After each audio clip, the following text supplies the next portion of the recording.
What's up guys, Zach with Wire Custom, and today we are replacing jets and power valves in a Stromberg 97 carburetor. All the parts I'm going to be using in this video were purchased at Stromberg97.com.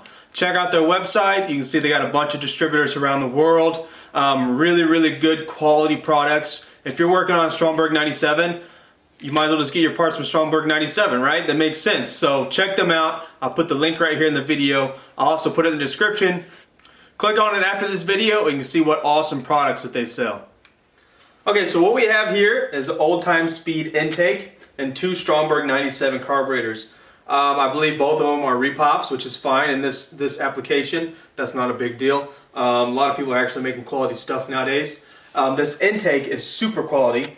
I'd like to show it off real quick on how nice it is. This is a brand new casting. Make sure you check out Old Time Speed. They're in Australia and they do beautiful work. So the reason why I'm just doing the power valves and the jets in this is because I want everything to match. This type of intake on the type of engine that we're putting it on, this has a condom plenum.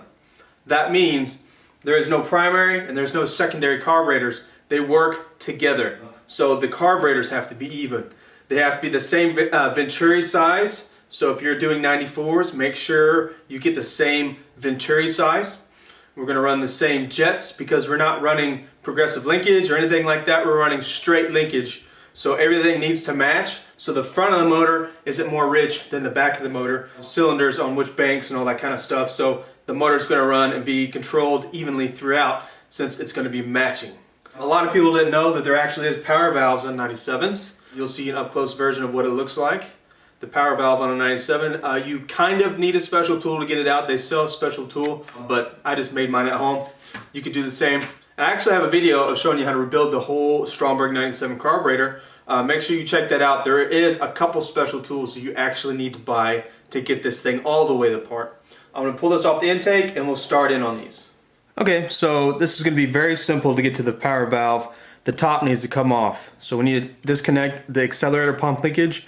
These are spring tension, so I'm going to pull up on it and it's going to unspring itself and I'm going to pull it off the accelerator pump right here. Here we go. Now we have to undo all the screws to get the cover off. So this one, there's 1, 2, 3, 4, 5 flathead screws to get this off.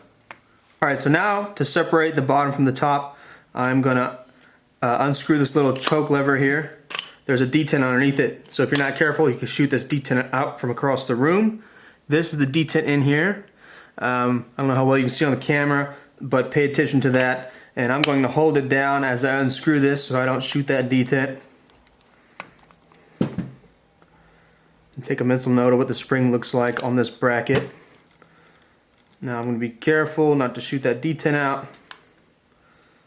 Okay, I didn't shoot it out. And I'm just going to disconnect that spring from the actual choke. There's the choke. Here's the detent. There should be a spring behind that. And it doesn't come out easy. Just be careful so you don't drop it onto the garage floor. So now we can separate the bottom from the top. Now this isn't a 94, it's a 97. So we can take the top off just fine and not worry about the float. The accelerator pump should come out with the top. There's the accelerator pump right there. Set that aside. Our gasket looks like it's in good shape. We don't need to replace that. That's all hearsay on what you're doing on yours. So pay attention to yours. Then I'm going to try to get a shot of this as best as I can. Okay, so down inside here, underneath the accelerator pump, is the power valve. I'm going to show you what it looks like outside the carburetor so you understand when you're looking down in there what you're looking for. So here's my new power valve from Stromberg 97.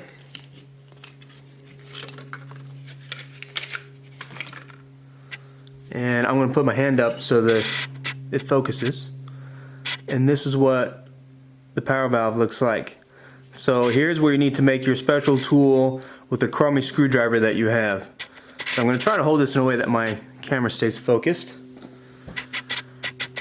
So we have the power valve and we have a little needle here in the middle.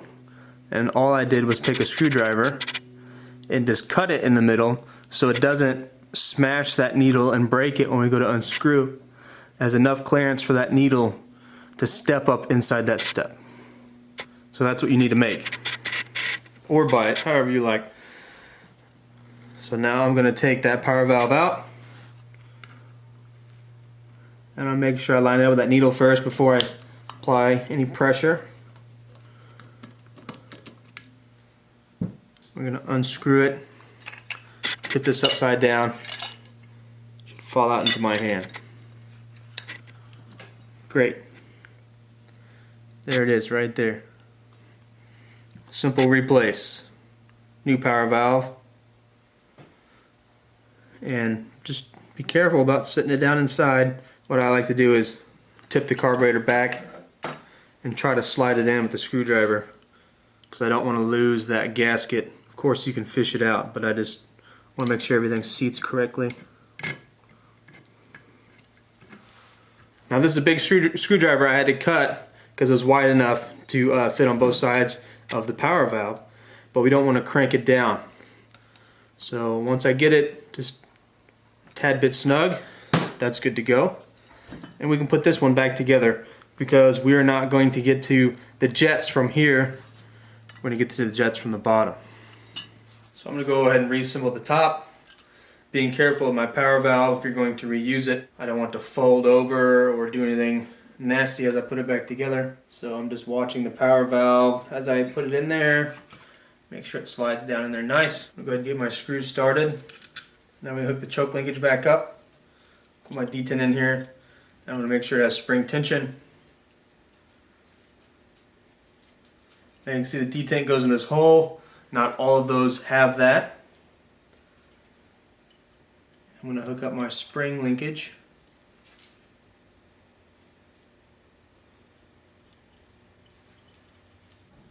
And just make sure everything works properly. Now I'm going to come down here.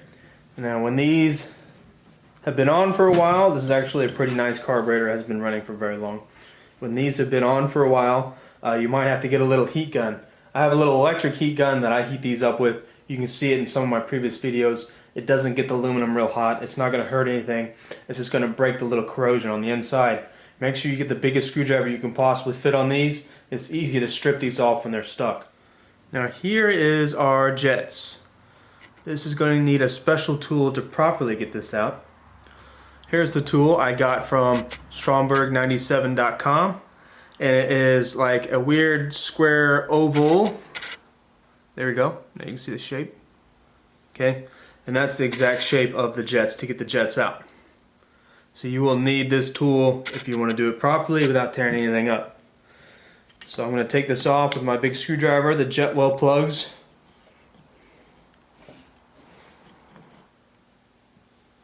There's our two jets right there. Special tool. It's going to grab that jet real nicely, and it's just going to spin off. One jet. And these are 045s, and I'm replacing them with 048s. This motor is going from stock motor to a hop-up with dual intake. And now we're going to put our jet well plugs back in. They're not side specific, so don't worry about that. Just worry about if your gaskets were good enough to reuse or not. And these have to be just snug. Nothing on this has to be really tight. So it's just that simple, guys. Two special tools. One you can make at home. One you should buy. I've seen guys work their way around it, but I definitely recommend you just buying it and doing it right. This is only a couple bucks from Stromberg97.com. Check out Old Time Speed and their awesome new castings. New products for flatheads. Very excited. I'm about to do a video on just Old Time Speed by itself. So stay tuned for that. Carburetors, don't be afraid of them. Take them apart. Make mistakes. Figure them out. They're very, very simple, guys.